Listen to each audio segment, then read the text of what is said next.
क्रिस्त में अधिक प्रिय माता पिताओं, भाइयों बहनों एवं बच्चों, हम लोग आज माता मरियम का स्वर्ग में उद्ग्रहण का त्योहार मना रहे हैं।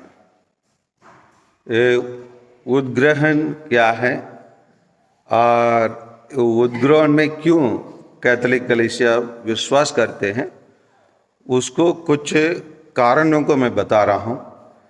जो भी मैं कारण बता रहा हूँ उस कारण प्राप्त नहीं होंगे और कोई भी ये इस प्रकार का चीज़ को विश्वास करने के लिए कारणों से नहीं परंतु विश्वास से हम ज़्यादा उसमें इसी विषय में हमको बातचीत करना है।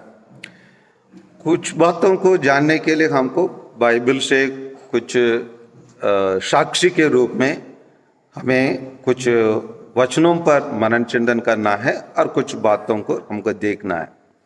सबसे बड़ा कारण यही है, अगर उत्पत्ति ग्रंथ को खोलेंगे तो उत्पत्ति ग्रंथ में 3:15 में हम देखेंगे तो वहाँ एक स्त्री के बारे में बताया जाता है जो जब शैतान ने हेवा को भड़काया और गलत रास्ता में लेके गया तो ईश्वर वहाँ एक स्त्री के बारे में बताते हैं। पढ़िए उसको 3:15। हाँ, और तेरा और एक स्त्री के बीच, हाँ, तेरे वंश और उनके वंश में शत्रुता पैदा करूँगा। ये सबसे बड़ा कारण है। वहाँ एक स्त्री हेवा के बदले दूसरा एक स्त्री के बारे में बताया जाता है। वही स्त्री के वंश से ही क्या मुक्ति आएंगे। वही स्त्री कौन है जिसके द्वारा हमको मुक्तिदाता मिला है? मरियम, वह माता मरियम है ना। और सबसे पहला कारण है। दूसरा कारण हम देखेंगे तो जैसे पुराना विधान में 2 लोगों को शरीर से ऊपर उठा लिया गया, वो इंकित किया गया है। एक है पुराना विधान में योनक और दूसरा है एलिया। ये दोनों को उठा लिया गया। और तीसरा है, उन लोग ये भी विश्वास करते हैं मूसा का भी ऊपर उठा लिया गया, क्योंकि बाइबल में हम देखेंगे तो बताया जाता है आज तक पता नहीं चलता है कहाँ पर मूसा का दफन हुआ। क्योंकि मूसा का दफन करने के बाद कुछ समय के बाद उन लोग खोजे होंगे, गोदे होंगे, लेकिन उनको पता नहीं चला। क्योंकि अगर शरीर रहता तो मिल जाता था, शरीर नहीं होने के कारण वो नहीं मिल पा रहे। इसलिए बाइबल में बताया जाता है आज तक उसकी जानकारी नहीं है। और इसीलिए जब एलिया के साथ है ना और कोई व्यक्ति रूपांतरण, प्रभु यीशु का रूपांतरण के समय पर आया तो वो कौन है? मूसा है। इसीलिए वो शारीरिक रूप से वो उठा लिया गया। ये दूसरा कारण हम रख सकते हैं। तीसरा कारण हम लोग जैसे आज के पाठ में हम देखते हैं कि जैसे एलिसबेथ कहती है कि आप धन्य हैं और धन्य है आपका गर्भ का फल यीशु। तो इसीलिए माता मरियम और प्रभु यीशु को दोनों को बराबर में देखती है। बराबर नहीं कर सकते, थोड़ा प्रभु यीशु को थोड़े ऊंचे स्थान पर और माता मरियम को थोड़ा उससे नीचे देख सकते हैं। जैसे हम लोग जैसे कुछ महान लोगों को मिलते हैं, महान लोगों को उनके अपने कीर्ति के कारण और विवेक के कारण, बुद्धि के कारण हम उनको सम्मान करते हैं। सम्मान करने के टाइम पर हम उनके सर पे जहाँ दिमाग है, बुद्धि है, वहाँ हाथ नहीं लगाते। कहाँ हाथ लगाते हैं? पैर में लगाते हैं। हाँ, हम पैर को छूते हैं। क्योंकि हम ये चीज़ को हम देखें, सब स्वर्गदूत ने संदेश दिया माता मरियम को। वो अपने आप को क्या घोषित करते हैं? मैं प्रभु की दासी हूँ और आपकी कथन मुझ में पूरा हो जाए। तो माता मरियम प्रभु के दासी बनती हैं और धन्य है जैसे एलिसबेथ ने कहा, और उसीलिए हम उसको याद करते हैं और उसीलिए कहते हैं उसका स्वर्गग्रहण हुआ है, उद्ग्रहण हुआ है। और 14 बात यही है, जैसे स्वर्गदूत आकर माता मरियम को संदेश करते हैं, संदेश करने के टाइम 14 बात यही है कि स्वर्गदूत बताता है प्रणाम मरिया कृपा पूर्ण, मतलब वहां ये नहीं बताया जाता है आपको थोड़े से कृपा दिया गया है, थोड़े से आप धन्य हैं, ये बताने क्या, पूर्ण कृपा पात्र है, ये समझ रहे हैं ना। पूर्ण मतलब उसमें कुछ कमियां नहीं है, परफेक्ट है, इसलिए ईश्वर उसको पूर्ण रूप से कृपा दिया है। इसलिए हम कलीसिया बताते हैं माता मरियम पूर्ण रूप से स्वर्गरोहण हुआ, उद्ग्रहित हुआ है। और 5वां बात यही है, हम लोग संत यूहन्ना के सुसमाचार अध्याय 12-24 में हम देखेंगे, तो 12-24 को हम देखेंगे, तो जैसे हम माता मरियम को देखे, माता मरियम ईश्वर के दासी है, और दासी को प्रभु यीशु कहाँ रखना चाहता है, वो प्रभु यीशु स्वयं अपने शब्दों में वो कहा है। संत यूहन्ना के सुसमाचार चैप्टर 12, हाँ, यदि कोई मेरा सेवा करना चाहता है वो मेरा अनुसरण करें, हाँ, जहाँ मैं हूँ हाँ वहाँ मैं सेवक भी होंगे।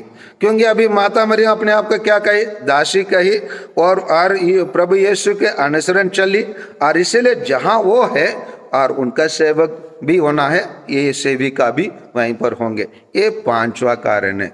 6वां कारण हम लोग संत यूहन्ना के ही सुसमाचार नहीं है, उसका पहला पत्र अध्याय 3:9 में हम पा सकते हैं, जहाँ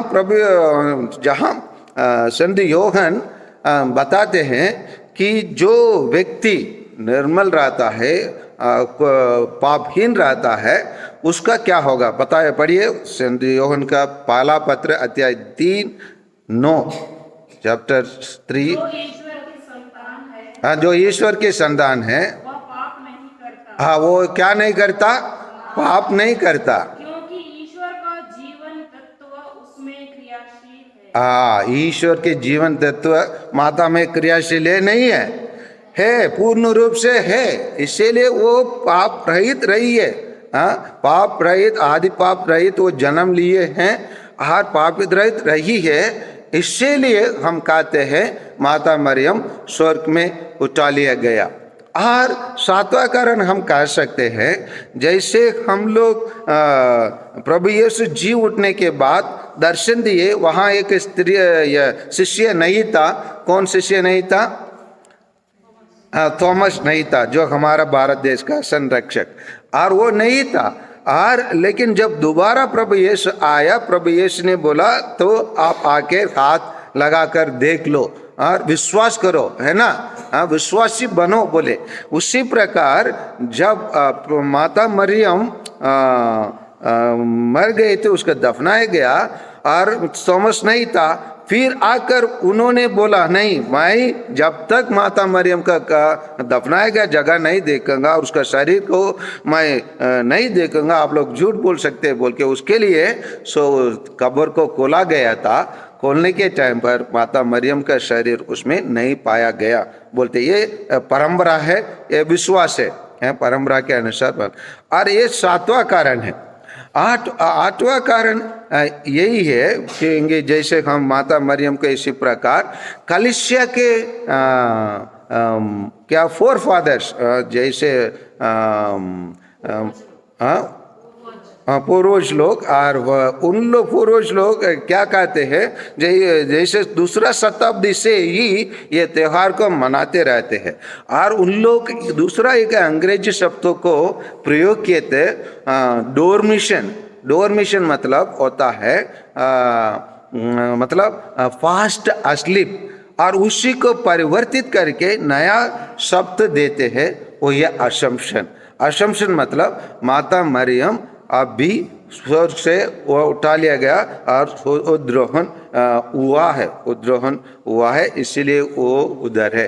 और 9वां बात यही है, क्योंकि प्रभु यीशु ने स्वयं कहा है, जो मेरे पिता का इच्छा पूरा करेंगे, whoever does the will of God, वो मेरी माता है, वो मेरा भाई है और मेरा बहन है।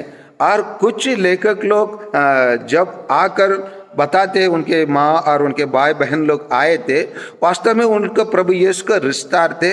और प्रभु यीशु के वचन को सुन के माता मरियम वहीं पर उनके साथ भीड़ में वो भी थी, वो भी बैठे रही। और प्रभु यीशु का कहा जाता है, प्रभु यीशु का पहला शिष्य कौन है? माता मरियम है। माता मरियम ही पहला शिष्य के रूप में लिया जाता है। इसीलिए क्या है, माता मरियम को हम लोग स्वर्ग में उठा लिया बोल के हम विश्वास करते हैं। अब 10वां पॉइंट यही है, माता मरियम जब प्रभु यीशु मर चुके थे, जी उठने के बाद यहूदियों के डर से जब शिष्य लोग बंद कमरे में थे, हम पढ़ते हैं वो क्या ये प्रेरित चरित्र में हम पढ़ते हैं, माता मरियम भी वहाँ थी, प्रार्थना में लगे रही थी। तो इसी इन सभी बातों के कारण, और भी बहुत कारण है, आज हम लोग स्वतंत्र दिवस मना रहे हैं कि आइए हम स्वतंत्र माँ मरियम पाप से स्वतंत्र रहने के कारण, आदि पाप नहीं रहने के कारण, पूर्ण रूप से कृपा पात्री होने के कारण, ये सब वरदान, ये सब कृपा माता मरियम को मिली है। जैसे आज का ओपनिंग प्रेयर में हम लोग सुने हैं, जिस प्रकार माता मरियम स्वर्ग में रहती है, उसी प्रकार हम भी वहाँ उनके साथ रहने के लिए हम प्रार्थना करते हैं। वो वर हमें मिलने के लिए हम प्रार्थना की है। उसी प्रकार हमारा देश आज स्वतंत्र हुआ है। हर बुराई से बचकर रहें, हर बुराई से दूर रहे और पूर्ण रूप से स्वतंत्र रहे, क्योंकि प्रभु यीशु स्वयं कहता है, सत्य हमको स्वतंत्र दिलाता है। सत्य कौन है? प्रभु यीशु है। और इसीलिए आइए, वो प्रभु यीशु सत्य है, वो सत्य की माँ माता मरियम रही है, क्योंकि वही माता मरियम भी जरूर प्रभु यीशु को कम से कम शारीरिक जीवन में और ये धरती के जीवन में सत्य के मार्ग चलने के लिए माता मरियम जरूर सिखाई होंगी और दिखाई भी होंगी। इसलिए हम अपने देश के लिए प्रार्थना करें, ताकि हमारा देश सत्य से सत्य पाकर सत्य से स्वतंत्र हो जाए, सत्य के द्वारा स्वतंत्र हो जाए। उसके लिए हम विशेष रूप से प्रार्थना करें। आमीन। खड़े हो जाएंगे।